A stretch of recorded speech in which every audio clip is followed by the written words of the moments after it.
उड़ीसा। मंदिर का नाम कोणार्क सूर्य मंदिर। साल 1903 में कोणार्क मंदिर के मुख्य दरवाजे को अचानक रेत और बालू से पूरी तरीके से ढककर बंद कर दिया गया। इस घटना को करीबन 118 साल बीत गए, परंतु आज तक भारत सरकार ने इस दरवाजे को नहीं खोला। जब आप कोणार्क मंदिर में जाएंगे तो आपको मंदिर का मुख्य द्वार बंद दिखाई देगा। आप इस मंदिर के आसपास वाले इलाके में घूम सकते हैं, परंतु इस मंदिर का वैभव और रहस्य इस मंदिर के बीचों बीच मुख्य दरवाजे के अंदर मौजूद है। इस मंदिर से जुड़े कई रहस्य हैं, जैसे कि ये मंदिर अधूरा है, ये मंदिर शापित है, ये मंदिर सैकड़ों सालों से रेत में दफन था। इस मंदिर के ऊपर 52 टन का एक चुंबक लगा था। इस मंदिर को बनाने वाले एक कारीगर ने आत्महत्या कर ली थी। इस मंदिर में रात के वक्त नर्तकियों की नाचने की आवाज़ें आती है। ऐसे कई रहस्य हैं इस मंदिर के बारे में, जिसे अगर आप सुनेंगे तो आपके होश उड़ जाएंगे। लेकिन फिर भी एक सवाल है जो बार बार मन में उठता है कि इतने प्रयासों के बाद भी भारत सरकार बार बार कोणार्क मंदिर के मुख्य दरवाजे को खोलने का निर्णय क्यों बदल देती है। नमस्कार दोस्तों, आपका स्वागत है अद्भुत टीवी इंडिया यूट्यूब चैनल में। और आज हम बात करेंगे कोणार्क सूर्य मंदिर के उन रहस्यों के बारे में जिसे भारत सरकार भी सबसे छुपाती है। तो चलिए इस वीडियो की शुरुआत कर लेते हैं। कोणार्क सूर्य मंदिर। ये मंदिर भगवान सूर्य को समर्पित है। इस मंदिर की भव्यता के कारण ही ये देश के सबसे बड़े 10 मंदिरों में गिना जाता है। कोणार्क का सूर्य मंदिर उड़ीसा राज्य के पुरी शहर से लगभग 23 मील दूर नीले जल से लबरेज चंद्रभागा नदी के तट पर स्थित है। इस मंदिर को पूरी तरीके से सूर्य भगवान को समर्पित किया गया है।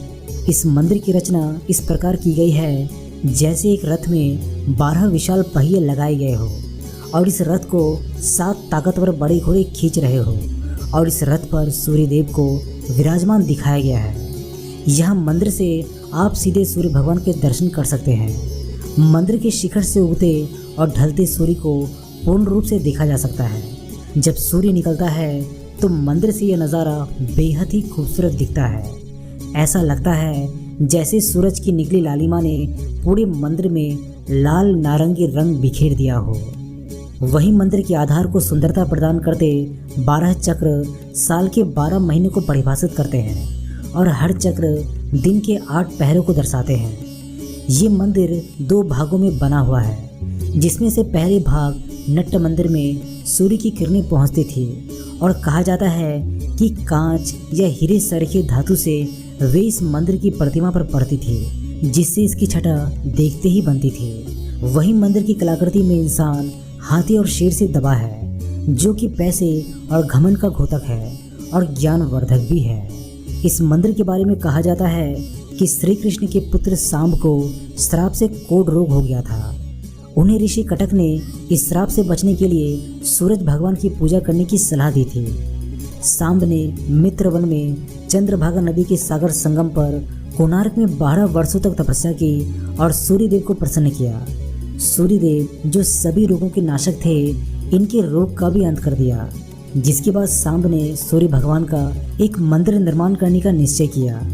अपने रोग नाश के उपरांत चंद्रभागा नदी में स्नान करते हुए उन्हें सूर्यदेव की मूर्ति मिली। ये मूर्ति सूर्यदेव के शरीर के ही भाग से देव शिल्पी श्री विश्वकर्मा ने बनाई थी। सांब ने अपने बनवाए मित्रवन में एक मंदिर में इस मूर्ति को स्थापित किया और तब से ये स्थान पवित्र माना जाने लगा।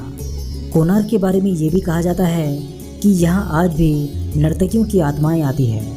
अगर कोणार्क के पुराने लोगों की माने तो आज भी यहाँ पर शाम को उन नर्तकियों के पायलों की झनकार आपको सुनाई देगी, जो कभी यहाँ राजा के दरबार में नृत्य किया करते थे। इस मंदिर का निर्माण एक सैंडविच के तौर पर किया गया है, जिसके बीच में लोहे के प्लेट थे, जिस पर मंदिर के पिलर रुके हुए थे। ऐसा भी कहा जाता है कि मंदिर के ऊपर एक 52 टन का चुंबक रखा हुआ था, जो कि इन खंभों से संतुलित था।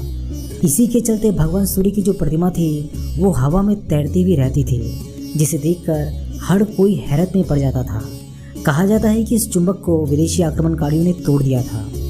ऐसा भी कहा जाता है कि मंदिर के ऊपर रखे चुंबक के चलते समुद्र से गुजरने वाले नाव, जो कि लोहे के बने होते थे, इस चुंबकीय क्षेत्र के चलते क्षतिग्रस्त हो जाती थी। इस कारण अपनी नाव को बचाने हेतु नाविक इस पत्थर को निकाल कर ले गए। ये पत्थर एक केंद्र शिला का कार्य कर रहा था, जिससे मंदिर